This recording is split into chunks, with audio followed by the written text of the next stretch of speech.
aniversario más de la revolución sandinista, del primer triunfo de los sandinistas en el poder. ¿No está Pedro? Le hubiera encantado escuchar. Pero con qué sonrisa que lo están diciendo. Me río, hago yo me burlo más ahora. Pero señores, vamos a lo serio. Hoy tenemos... Hoy el niño nuevo. Que sea el único que se recuerda de ese tipo de aniversarios.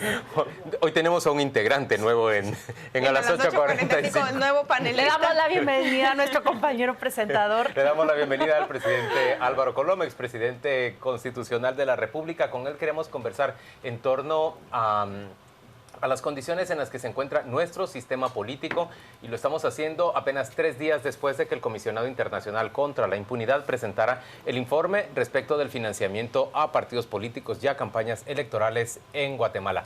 Mucho que hablar con Álvaro Colom, responsable del Partido Unidad Nacional de la Esperanza durante largos años, presidente de la República por ese partido también. Yo quisiera arrancar, presidente, con una pregunta general. Nunca había estado Guatemala en sus tiempos modernos en una situación como la que nos encontramos el día de hoy, a 50 días de las elecciones y en unas condiciones verdaderamente precarias para la mayoría de participantes y de gran apatía e incertidumbre para la ciudadanía. Descríbala usted, ¿cómo ve esa situación? Aunque yo era adolescente, ahí en el año 63 y 62, creo que fue bastante parecido, pero no tan integral. Es decir, hubo un problema político, el golpe con Vidígoras, etc. Pero es que ahora es varios temas. No es solo el tema electoral, no es solo el tema de la ley, no es solo es el tema de la corrupción, el tema de la presidencia, que está en una crisis severa, profunda. Entonces yo creo que, y honestamente yo he estado reflexionando y el jueves que dio el comisionado del informe, creo que Guatemala está en unas condiciones únicas para hacer las reformas que hay que hacer. Creo que toda esta crisis debería unir a la ciudadanía. Yo felicito a los ciudadanos que están indignados. Creo que ojalá ese movimiento siga fortaleciéndose. Pero, presidente, usted hace su propio examen de conciencia y, por ejemplo, cuando usted hoy ha mencionado a Gustavo Alejos como un recaudador de fondos para las campañas y alguien que beneficiaba a sus propios negocios, usted lo hizo secretario privado de la presidencia. ¿Cómo reacciona frente a esa mención de él en el informe? A mí lo que me gusta del informe es que es un informe totalmente, en mi opinión, bastante integral en el tema de financiamiento de partidos. Es académico, es bastante profundo en términos conceptuales y por darle los CICIG y el comisionado tiene una credibilidad impresionante. Mucho de lo que se lee ahí, mucho de lo que se ve ahí, se ha dicho en los programas de televisión, se ha dicho, algunos candidatos lo han dicho, algunos partidos. Pero viniendo de una institución tan seria, yo trabajé 4 años acompañado de CICIG y yo sé cómo trabaja. Y es un equipo profesional, es un equipo realmente serio. Entonces, obviamente lo pone a uno medio incómodo que mencionen acciones donde uno está involucrado. Y si ustedes me lo permiten, las 3 menciones que se hacen en el gobierno mío. Obdulio Solórzano, Gloria Torres. En el caso de Obdulio Solórzano, a él se le iba a destituir en el mes de agosto del 2008, cuando confirmamos su relación con Otoniel Turcios. Con el narcotraficante Otoniel Turcios. Hasta ese día que yo ya confirmé la relación, eran rumores y nosotros lo atribuíamos a campaña negra, era otra cosa. Pero cuando él fue Obdulio nunca recaudó dinero, nunca. ¿Cuál fue el papel de él durante la campaña? Él fue director de la campaña, él era como el ejecutivo de la campaña. Pero él nunca recaudó. ¿No hubo fondos de Obdulio Solórzano hacia la campaña no sé si él puso ni hacia para UNE? su carro, para sus cosas de movilización, no, pero para la campaña no. Entonces, eso fue en agosto de 2008. En ese momento teníamos una mesa de crisis con la DEA, con la NAS, con Gobernación, el Ministerio Público, haciendo la investigación de Turcios. Entonces me pidieron que no lo sacara, porque si sacábamos a Obdulio en agosto, se rompía todo el hilo de la investigación. Y sin mal no recuerdo, fue hasta abril que me avisaron que ya estaba completa la investigación. Y ese mismo día se destituyó. Entonces yo creo, y yo no esperaría que si pusiera esas explicaciones. El informe tiene otros objetivos. Pero se destituye, más no se coloca ninguna denuncia en contra de él sabiendo la información que se sabía. Lo que pasa es que eso lo estaba manejando el Ministerio Público. Las mesas de crisis no entraban al trabajo del Ministerio Público, sino le dábamos lo que ellos pedían, ¿verdad? Pero déjeme agregar una pregunta a lo que Quique le consulta. Como presidente de la República, ¿no estaba obligado usted a denunciar la relación de esta persona con un narcotraficante de la calidad de Otoniel Turcios? Se hizo al Ministerio Público en esas mesas, inmediatamente. Pero en esa mesa... De hecho, se hizo el mismo día, no se me olvida, fue un sábado a las 4 de la tarde, no se me olvida, que confirmamos. Presidente, háblenos del caso Pero de Gloria Torres. Es que yo creo que lo interrumpimos porque estaba hablándonos de los 3 nombres y me gustaría escuchar la explicación En el caso de Gloria Torres, ella no solo traicionó a toda una confianza que se le tenía, traicionó a su hermana, involucró a sus hijas, me engañó a mí 2 veces y me di cuenta de las 2 veces juntos, ¿no? ¿De qué forma lo engañó? Una fue un incidente que hubo en el aeropuerto con un asunto de protocolo, que fue una cosa pública, y ella juró y perjuró que no había sido así, y entonces cuando ¿Le acusaban de trasiego de dinero? Cuando se investigó no era solo una vez, sino que eran varias veces que se había hecho, y a mí me dijo que había sido una vez una equivocación. Pero nuevamente ahí no hubo denuncia. Eso ya está en las mesas de crisis. Es que lo que pasa es que la mayoría de denuncias que salían de gobierno, o sea, de un ministerio, todo, se iban a las mesas de trabajo que tenía el Ministerio de Gobernación con el MP. Normalmente se iban por eso. La de Raúl, el ministro de Gobernación, esa la hizo él. Él me llevó lo del robo de gasolina y todo. Le dije, hacer la denuncia, y él hizo la denuncia. Lo que no sabía es que esa denuncia estaba relacionada con el otro lío de la cárcel de Frei Jaime. Le pregunto de Gustavo Alejos. El informe de CICIG plantea cómo él, desde su puesto de secretario privado suyo, consigue beneficiarse en las empresas donde él era directivo, como farmacéuticas. También permitió articular desde la presidencia diferentes negocios. Alguien que llega como financista, llega como financista y que desde funcionario se beneficia. Obviamente Gustavo Alejos fue una persona de mi total confianza, y yo nunca lo voy a negar. Él fue un operador muy eficiente con toda la relación con el Congreso y todo ese tipo de cosas. Yo lo conocí cuando en la campaña, hoy salió algo del 2003, Gustavo no estuvo en el 2003. Gustavo se incorpora después de la pérdida del 2003. Empezamos a salir todos los fines de semana, lo normal. Yo lo conocía poco, mejor dicho, no lo conocía, y nos empezamos a conocer. Durante los viajes, eso se lo he dicho a él repetidas veces, me fui dando cuenta en campaña de la cantidad de tierra y fincas que tenía. Era de la familia... ¿Cohen? No.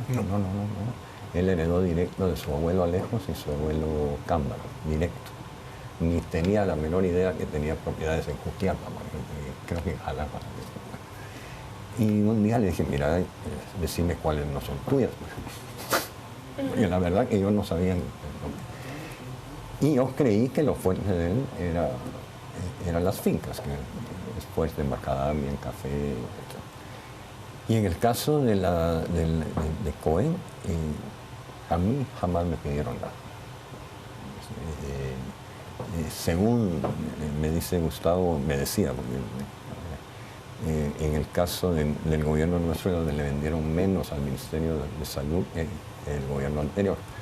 Yo nunca vi número ni pregunté. Pero sí es una empresa fuerte, grande, que ha vendido, creo que por 40 años, medicinas al Estado.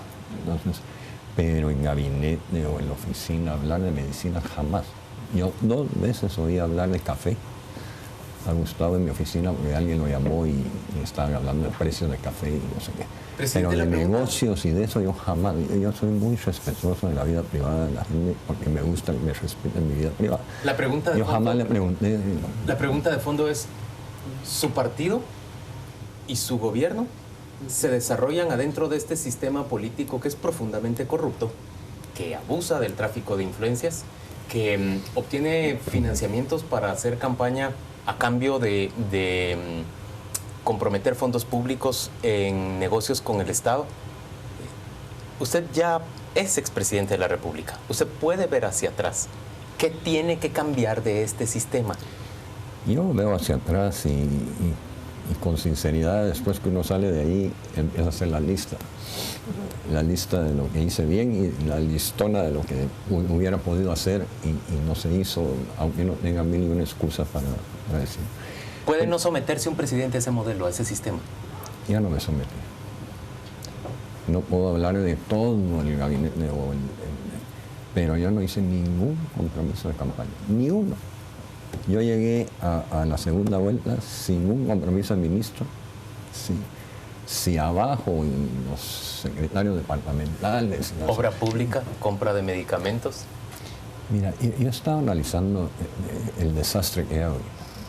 Yo digo, pero ¿cómo se puede dar un desastre de esa naturaleza? Porque el sistema, una de las cosas que yo valoro mucho del informe de CICIG es esa relación que hace de cómo se producen las corrupciones. No, porque cuando uno está o de candidato o esto, uno tiene que estarse cuidando hasta de con quién se toman las fotos. Pues a mí me enseñaron fotos con gente que dicen que cuántas fotos se toma uno, y yo hice 8 años de campaña. ¿Cuántas fotos le toman a uno en cada pueblo, en cada municipio? A saber si se le mete a uno. Pero Álvaro, alguien pero permíteme, yo creo que el otro día estábamos con unos amigos analizando esto.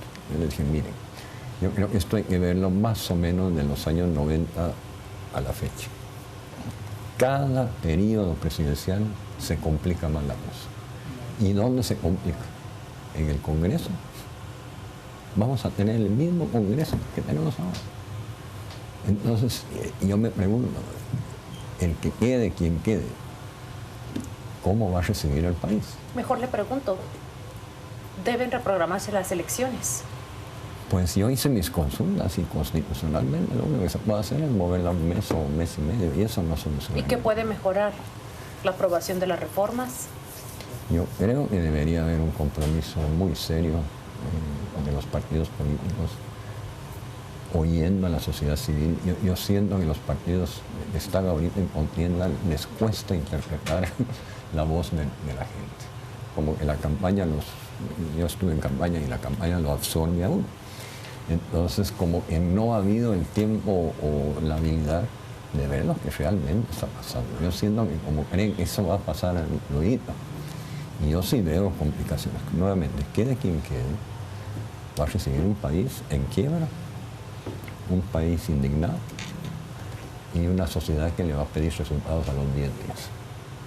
Y es complicado. Don Álvaro, usted dice que valora el informe de CICIG, pero en sus explicaciones de los 3 funcionarios de su administración que le cuestiona a la comisión, usted nos dice que Gloria Torres lo engañó, que de Obdulio no sabían y que de Gustavo no supo o no hubo ninguna anomalía porque no llegó a enterarse. Mi pregunta es, cuando dice la CICIG que el 50% del financiamiento de los partidos en Guatemala es por crimen organizado y por corrupción, ¿se adapta eso a lo que fue su gobierno, sí o no? Mi campaña, honestamente, yo era muy cuidadoso de eso. Yo tengo una aberrada odio al narcotráfico, pero es aberración por razones personales. Aunque diga que mucha gente que le financió los Zetas o que entró dinero de los Zetas. Eso lo dijo el presidente Portillo, que es un irresponsable. Ustedes pueden preguntarle a la DEA y a la NAS el nivel de cooperación que hubo de mi gobierno. 19 de los 19 capos que me entregaron en una presentación recién iniciado el gobierno. Capturamos 14 aquí, uno en Belice y uno en Honduras con apoyo de inteligencia civil de Guatemala. incautamos 11 veces más que los 2 gobiernos anteriores sumados. Los 2 gobiernos anteriores incautaron 3.000 millones que el gobierno. Perdón, ya la subsecretaria lo pone a veces un poco liviano uno del cerebro, pero me acuerdo que eran 2.000 o 3.000 millones. Nosotros incautamos 82.000 millones en los 4 años. Si eso es tener colaboración del narco. Ahora, Portillo es un irresponsable. Porque él no hizo nada con los Zetas. Y nosotros destruimos allá en Alta Verapaz con el establecido. Capturamos más de 130 ametralladoras. Esa gente se estaba preparando para una guerra civil. Pero regresemos a un tema cuando se hablaba de Obdulio. Cuando vemos el esquema y era el jefe de logística, de ir a los lugares, el esquema como lo presenta justamente la CICIG es un esquema donde los alcaldes y los diputados distritales son realmente los enlaces con muchas de estas estructuras es el mismo de caso narcotráfico. De Gloria. Y el mismo caso con Gloria. Pero entonces, eso quiere decir que aunque no haya sido, digámoslo así, de conocimiento del candidato, esa estructura, si era una persona que estaba vinculada a un narcotraficante como Turcios, era obvio que había una estructura abajo dentro de la campaña que se movilizaba en esos departamentos y en esos municipios bajo el manto de la protección o la alianza con el narcotráfico. En el informe hay algo bien, por lo que yo viví con todo este lío de infiltración, ¿no? Y ahí me parece, es lo que yo viví. Esta infiltración del narco no es de arriba para abajo. De abajo para arriba. Es de lo más sencillo, va subiendo y se vuelve es un cáncer. Pero el enlace de Obdulio. Sí. Entonces, yo tengo la impresión que a Obdulio lo cooptan o cuando ya estábamos por ganar o cuando no habíamos ganado. Yo no sé cuándo. Señores, tenemos que hacer una pausa comercial en este momento. Vamos a la pausa y volvemos para continuar la entrevista con el expresidente Álvaro Colom. Estamos de vuelta en domingo a las 8:45 y está junto con nosotros el expresidente Álvaro Colom, que está discutiendo precisamente los hallazgos y más allá de la crisis que se vive en estos momentos. Entre los puntos que señaló el comisionado Iván Velázquez el jueves pasado, resaltaba uno hacia la UNE. Las redes sociales ya lo han dicho, si la UNE estaba salvada de cualquier acusación, este fue el informe que dio en la cabeza del clavo. Le señalan a Obdulio Solórzano como una persona que recaudó dinero del narcotráfico hacia la UNE, también a Gloria Torres, hermana de la ex primera dama, y el tercer señalamiento es hacia Gustavo Alejos, un recaudador financista que se aprovechó de su posición en el gobierno. Esto fue lo que Mario Taracena respondió. Aquí nos acompaña Álvaro Colom, quien ha dicho que se mantenía ajeno a lo que estas personas hacían, pero escuchemos lo que Mario Taracena dijo y luego le preguntamos al señor Álvaro Colom cómo responde a estas palabras. Respaldamos la situación de la CICIG, porque lo que dicen sí es cierto. Y yo en ese tiempo era de la UNE también, y recuerdo que hubo movimientos de gobierno y cosas bien serias por todo esto del Yuyo y todas estas cosas, que yo creo que el indicado, y lo deberían ir a buscar, es a Álvaro Colom, que está en el Parlacén, que le pueden hablar y que les cuente todos los movimientos que tuvo que hacer, porque sí lo habían infiltrado. Es Colom el que tiene que contestar eso, porque hubo cosas gruesas, pero gruesas, sí. Él ha dicho, sí, es cierto, hubo cosas gruesas. El expresidente nos dice que se mantenía ajeno a esto, pero... No, las cosas gruesas que menciona Taracena, porque hoy era la petición de no destituir y que tuve que aguantarme varios meses en mantenerlo ahí cuando ya queríamos sacarlo. ¿A Obdulio Solórzano? Sí. ¿Quién pedía que no se destituyera a Obdulio Solórzano? La mesa de crisis que está investigando a Turcios. Sin embargo, le conceden que una vez destituido le siguen pagando 80,000 quetzales de renta por el edificio donde estaba Fonapaz. Incluso llegó a cobrar doble renta en un mismo mes. ¿Por qué se le permitían esas concesiones cuando ya sabían quién era él y lo habían sacado? Fonapaz es una de las 300 instituciones del Estado y son detalles que yo, honestamente no llegaba a esos detalles. De hecho, el rumor de que el edificio era, primero, lo que se nos dijo era que era de Turcios, de ahí era un relajo esa cosa. Fue bastante después, inclusive, de la muerte de él. Es decir, antes de la muerte de él. Del asesinato. Por lo menos no oímos nosotros de ese. Álvaro Colom, ¿no le corresponde a usted denunciar este sistema? Hacer una revisión de lo que funcionó mal durante su gobierno. Sí. describir estas condiciones que en realidad no son democráticas en las que se mueve nuestro sistema político? Yo veo nuevamente una gran oportunidad para la sociedad guatemalteca en esta crisis. Y creo que todos los que tengamos que aportar experiencias positivas o negativas lo debemos hacer. Lo que sí tenemos que hacer ordenadamente es hacerlo en los ambientes adecuados. Por ejemplo, yo soy un expresidente que estuvo entonces definitivamente yo soy parte de esa historia que hoy estamos pagando en contribuciones como la persecución del narco, por ejemplo, positivas, pero también problemas como el caso de Obdulio, como el caso de Gloria. Lo que yo no he visto, por lo menos en este gobierno, y no lo vi en Berchea, es que yo inmediatamente que se confirmaba o se tenía una alta probabilidad de contaminación de algo, se iban. Yo recuerdo una vez que llegó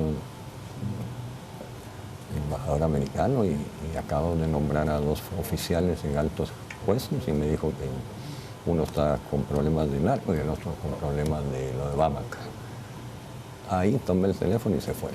Porque yo no tenía compromisos con nadie en particular. Yo tenía un compromiso con el programa de gobierno, con lo que nos había costado 8 años llegar. Entonces, pero yo sí, Juan Luis, yo creo que hay una oportunidad grande. Y yo esperaría que este movimiento cívico siga independiente, siga tan valiente, tan hasta creativo, y que este informe de CICIG lo sepamos digerir todos y que cada uno pueda realmente aportar a la parte electoral. Lo que me preocupa, bueno, no me preocupa, otras situaciones que yo viví, y el ser humano siempre compara. A mí no hay un solo magistrado, ni de la Corte Suprema, ni fiscal, que haya recibido una llamada mía. Nunca. Yo creo que la independencia de poderes es fundamental. Y la independencia de poderes ha estado en cuestionamiento hace años. Esas comisiones de postulación, todo eso es un relajo de madre. Entonces yo creo que en estas reformas que se busquen, aparte del electoral y de partidos políticos, que en mi opinión solo le falta una recomendación de fondo al informe de CICIG, es penalizar drásticamente con cárcel las campañas negras. El que sea responsable de una campaña negra y una acusación sin pruebas, a la cárcel. Creo que porque eso distorsiona. En el informe de CICIG se habla de que el que tiene más plata tiene más votos y entonces eso hace un desequilibrio y tienes razón. Pero ese es un punto Pero en fundamental. campaña negra, el que no hace campaña negra lo hacen pedazos con las campañas negras. Y en Guatemala 7 veces la Ángel mentira González y se vuelve a ganar. para que le reciba anuncios en la televisión y para que los apoye con anuncios encubiertos como información en los noticieros? La parte de medios está muy bien elaborada. ¿Está muy bien qué, perdón? Elaborada. Porque realmente hace una diferencia. Y la idea o la propuesta, no sé si es del informe o lo oí en algunos de los comentarios, y México tiene un sistema que parece que neutralizó un poquito esas manipulaciones. Y es que el Estado administra los espacios en los medios. Tengo curiosidad de preguntar cómo fue la relación de ustedes con Ángel González. Fue buena. Nunca fue así espectacular. Pero buena significa que ustedes recibieron el tiempo que él concedía durante las campañas. Y a cambio ustedes les daban no sé cómo está una ahora, fuerte pauta publicitaria. Pero siempre fue una complejidad la bendita factura de televisión, como lo fue todo lo de los medios, porque yo no manejaba eso directamente en la campaña, pero yo solo oía complicaciones. Y viendo para adelante. Es una campaña donde quedan estos 49 días ahora que estábamos hablando y lo que se prevé es que va a haber una lucha hasta el final por entrar a segunda vuelta. Cuán importantes son después los arreglos, los apoyos que se generan y cuánto impactan en los compromisos, porque dijiste hace un momento que antes de la primera vuelta no había ningún compromiso para ningún ministro, pero en la segunda vuelta se generan compromisos y qué tipo de compromisos se pueden generar en vísperas a una segunda vuelta. Tú puedes hacer alianzas partidarias y podrías comprometer algunas cosas, pero hay cosas que no se pueden comprometer. Pero se han comprometido. Ministerios. Mira, históricamente los injertos en los gabinetes no funcionan. Mi buen amigo Álvaro Arzú, y se le notaba la incomodidad que tenía en el gabinete de Jorge Serrano. Porque son pensamientos distintos, son proyectos distintos, no es por las personas, es por el proyecto personal. Es insensato lo que está haciendo el partido líder de criticar y cuestionar a la CICIG, e incluso anunciar una manifestación para protestar frente a la CICIG por lo que considera que es un complot en su contra. Yo pienso que no es correcto. Y no es correcto por una razón, pero yo tengo ventaja. Yo sé cómo trabaja CICIG. CICIG no se va a tirar a algo que no tenga la información. La capacidad de investigación de CICIG es muy fuerte, muy grande, muy seria. Recordémonos que gracias a CICIG fue que pudimos depurar la Policía Nacional y que ya en el 18º mes se empezó a medio componer la seguridad, y eso fue con un gran acompañamiento de CICIG al Ministerio Público y a la Presidencia. Yo creo que es un error igual que llamar a movilizaciones. Creo que como está el ambiente, llamar a movilizaciones, aparte que es presionar al sistema de justicia y presionar a los operadores de justicia, se corre riesgos muy grandes. Es decir, el país no está ahorita en una situación, digamos, normal, es en una situación tensa, uno va a un restaurante y se siente esa calma tensa, o la gente indignada y dicen unas cosas que tienen razón, pero cómo ordenar esa indignación y poder llegar, ahora hay una propuesta de la ley electoral, pero falta la parte fiscal, falta la parte de desarrollo rural. Todo esto son deudas del país, no son deudas de una persona, ¿no? Es una deuda del país que provoca este tipo de crisis. Señor Álvaro Colom, gracias por acompañarnos domingo a las 8:45. Vamos a ir a una pausa comercial. Volvemos dentro de muy poco para hacer análisis, para discutir sobre esto que hemos conversado con el expresidente Álvaro Colom y para hablar sobre pues, las previsiones para esta semana que arrancan con un llamado previsible del partido líder para una manifestación frente a las instalaciones de la Comisión Internacional contra la Impunidad en la zona 14. Apenas unos breves minutos para discutir lo conversado con el expresidente Álvaro Colom. Señores, en términos generales, el expresidente da por bueno lo que dice el informe respecto del financiamiento de su partido. Más no asume responsabilidad. No asume responsabilidad, pero sobre todo no termina por condenar el sistema en el que se manejó su gobierno y su partido político. Un sistema que para todos nosotros es escasamente democrático, que le da unas ventajas de competencia a unos pocos partidos que son los que le ofrecen más a los grandes interesados en negocios con el Estado y que en términos generales termina por colocar en segundo plano el interés público, el bien común, y en primer plano el interés particular, el de los negocios y la plata. Yo entiendo que haya una explicación de él que diga yo no lo sabía o me mintieron, pero en los 3 puestos de las personas que le señaló la CICIG al gobierno de la UNE había una retribución demasiado poca para el trabajo o el papel que iban a jugar estas personas, y por lo menos podía generar suspicacia. ¿Cómo un empresario millonario terrateniente va a querer ir a trabajar de secretario privado ganando 29,000 quetzales al mes, donde ni siquiera lo hace por protagonismo, porque salió una vez en la prensa en los 4 años de gobierno? Entonces, ¿cuál es su intención? ¿Qué quiere? Yo no lo sé, pero lo averiguo, ¿no?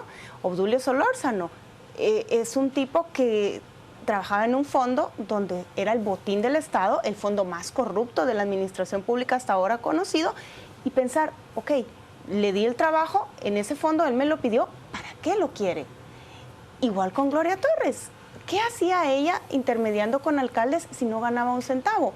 Al final las cosas se caen por su propio peso. No importa que yo no la sepa, pero si soy el mandatario, puedo tener control. Es que en el caso de Gloria, por ejemplo, ella lo hacía desde 2 gobiernos antes de ese. No empezó con el gobierno de Colom. Entonces no pueden decir que no sabían que se hacía. Alegar ignorancia es justificar lo injustificable.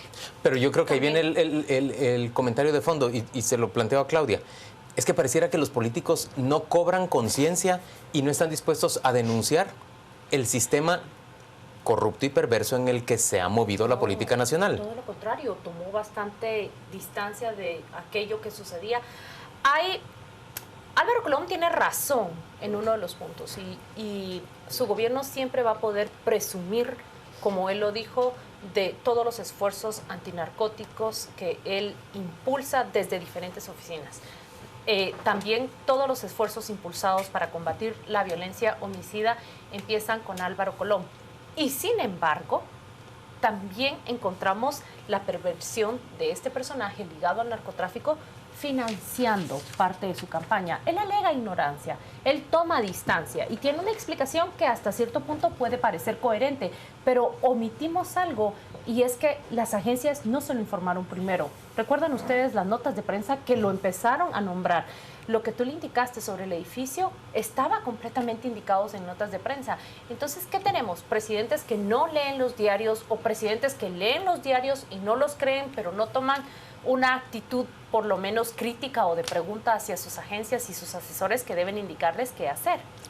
No hay contundencia, no hay determinación en sanear el sistema, como lo que puede pasar si se queda el mismo sistema con el que elijamos al que elijamos en septiembre, es lo que se viene, ¿no? Pero es que es justamente esto, porque al final el modelo o el sistema, como funciona, es que se aísla al candidato en su momento para que tenga una excusa válida en momentos como el que hicimos hoy o ante un juzgado. ¿Por qué? Porque él puede explicar y decir, yo no manejaba la recaudación, yo no conocía eso. Por eso la figura del recaudador que explicaba justamente Iván Velázquez Gómez es lo que se vuelve clave. Porque esa figura es la que en todo caso sobre él cae la responsabilidad de quiénes contactó, cuánto recaudó y cómo se usó.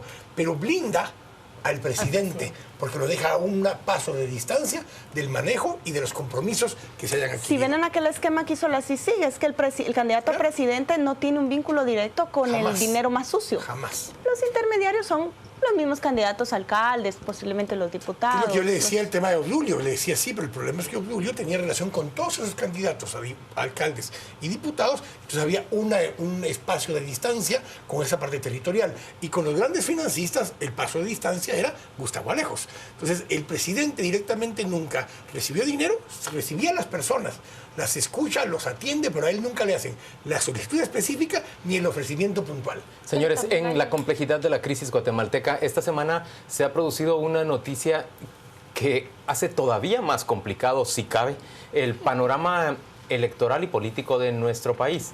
Le vamos a presentar ahora esa acción de la Comisión Internacional contra la Impunidad que ha colocado en jaque al partido político que se encuentra a la cabeza de la mayor parte de encuestas, jaque al partido líder. ¿Y de qué manera se produce ese jaque al partido líder? Pues mediante la presentación de una denuncia en contra de 3 integrantes del partido, uno de ellos, el candidato a la vicepresidencia Edgar Barquín, expresidente del Banco de Guatemala, ex superintendente de bancos. Vea usted los datos, se les está acusando, entre otras cosas, de lavar grandes sumas de dinero y de beneficiar el sostenimiento del partido Gran Alianza Nacional, tanto a los diputados Jaime Martínez Loaiza como Manuel Barquín, hermano de quien fue presidente del Banco de Guatemala. Hay una grabación que es transcrita en la que el presidente del Banco de Guatemala le da instrucciones a este personaje de hermoso apodo, Chico Dólar, que habla de la forma en que debía comportarse frente a los inspectores, frente a quienes iban a llegar de parte de la Intendencia de Verificación Especial para evitar que fuera sorprendido en falta respecto a los fondos que se estaban lavando mediante una gran cantidad, más de 680 transferencias de dinero, dólares, hacia diferentes países del mundo, países de Asia, Sudamérica, en general, paraísos fiscales. A mí lo preocupante en esa estructura que mostró la CICIG es que pese a que el señor Edgar Barquín en conferencia dice que durante su administración se hicieron 14 denuncias contra Chico Dólar por parte de la IVE, la misma CICIG está explicando que el funcionario Barquín proveyó personal de la Intendencia de Verificación Especial para que le ayudara al señor Morales, Chico Dólar, a sanear su caso y no tener que enfrentar un proceso penal. Ahí está el punto. Él no era parte de la red lavadora de dinero, no era el que le recibía a Chico Dólar el dinero de presuntos narcotraficantes y los metía al sistema. Fue un funcionario que lo supo y que, sabiendo que su intendencia estaba haciendo el trabajo correcto, según la presentación de la CICIG, procura personal de esa misma intendencia para ayudarlo. Eso es la gravedad del asunto. Pero que hay una cosa adicional, porque en este ejemplo que mostró la CICIG se juntan dos de las estructuras que menciona la CICIG en el tema de financiamiento. Uno, las estructuras locales, porque son liderazgos como Jaime Martínez Loaiza, como el mismo Manuel Barquín, como el mismo Manuel Valdizón en su momento de Petén. Loaiza ya admitió que recibió parte claro, del y dinero. también que lo devolvió, así como aquel famoso pagaré de MDF, que es el único que hay, que devolvió Otto Pérez Molina los 600.000 quetzales. Es un modelo muy parecido, pero el tema es este. Se unen dos estructuras. La de los caciques o líderes locales que administran las obras y los proyectos para poder generar ingresos para las mismas estructuras, pero dos, se unen con el tema de las remesas, que es el lavado de dinero proveniente del narcotráfico. Entonces se unen las dos estructuras, la estructura de corrupción del Estado con la estructura de narcolavado para poder financiar a los partidos. Y lo que esas dos cosas unen es una bisagra que se termina de culminar con la participación de funcionarios de Estado. Porque el Estado paralelo o el Estado copado es donde esas estructuras adquieren acceso a estructuras de poder para limpiar su negocio. Pagarle a los políticos y a los funcionarios es la forma de proteger el negocio de fondo, que es el lavado de dinero de las remesas que vienen de Estados Unidos. 30% de las remesas que vienen de Estados Unidos se estima son lavado de dinero. Y ese dinero entra por el sistema bancario nacional y después es incorporado por medio de estructuras como la de Chico Dólar. Yo, en cambio, más que comentarios, tengo preguntas, porque evalúo toda la acusación, leo los diarios y hay posiciones tan encontradas como coincidentes en relación a lo que va a suceder con el líder. El antejuicio todos sabemos que tiene plazos determinados por la ley, pero ¿qué pasa si ese antejuicio es tramitado y declarado con lugar? Se llega a un punto intermedio entre primera y segunda vuelta. Pero te pregunto yo, ¿cómo es posible que no sea declarado con lugar cuando están presentando como evidencia una llamada telefónica transcrita que es enormemente incriminativa? Y recordemos que un juez pesquisidor reúne mucho más elementos que los que están presentados y está llamado y tiene la facultad de llamar a muchos más actores dentro de la investigación. Esa es mi primera pregunta. ¿Qué sucede con ¿Qué sucede con Edgar Barquín? Me llama la atención el papel que ha tomado Manuel Valdizón, el presidencial de ese partido, cuando lo apoya contundentemente y empiezan a hablar de una politización de la justicia. Me pregunto también Pero hay una inconsistencia, Claudia. Porque en todos los casos anteriores, cada vez que ha habido una acusación, por muy pequeña, muy grande que sea, contra cualquier integrante del partido, lo mandan a expulsar. En este caso no. No puede, porque se queda sin poder competir. No puede. No es tan así, pero digamos, es una discusión todavía legal, que es lo que decía Claudia. Por eso pero lo protege. Es que veo la presentación de Juan Luis. La palabra jaque me parece acertadísima. Sí, pero recuerden que entre el jaque y el final de una situación, todavía hay un tiempo. Claro. Y esa es la pregunta. Hay muchas jugadas todavía. ¿Qué debe suceder? ¿Cuáles son las jugadas? La gran jugada está en manos manos del Poder Judicial. Si la Corte Suprema de Justicia da con lugar que se tramite el antejuicio, se abre la puerta para que el señor Barquín sea investigado y, si el juez lo considera procedente, ordenar su prisión preventiva. En ese momento es donde él queda fuera de la jugada y, por ende, según algunos analistas, quedaría fuera Manuel Valdizón. Hay una diferencia de criterios. Si Manuel Valdizón puede competir sin vicepresidenciable o si necesariamente tiene que competir el binomio inscrito. Una es en que solo con que le dicten prisión preventiva quedara desligado. Eso aplica para los que tienen cargos públicos, no para candidatos. Él tendría derecho a poder que lo persigan, que haya juicio abierto, pero no puede asumir. Perfecto, Primero pero tienen que sentenciarlo, tienen que perder. Pero es que también hay un criterio. Si él es detenido, pierde sus derechos. No, solo cuando hay sentencia en firme pierde sus derechos cívicos y políticos. Cuando está detenido en forma preventiva no los pierde. Pero aquí hay una disyuntiva. Pero cuando son funcionarios, los prisioneros preventivos no votan. Sí, pero sí tienen derecho a votar. Otra cosa es que el TSE nunca haya implementado el mecanismo para ir a votar. Aquí que te lo voy a plantear de esta manera. Muy bien.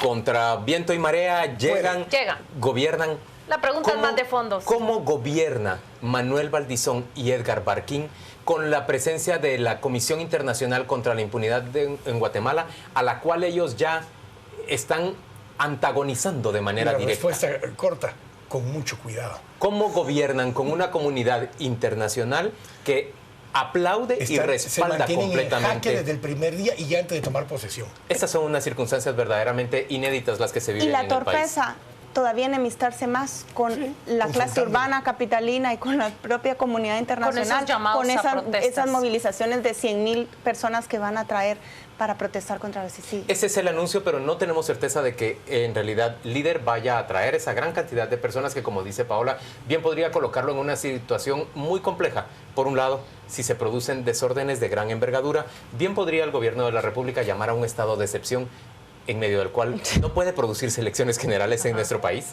Por el otro lado, bien podría también antagonizar aún más y, digamos, convertir esto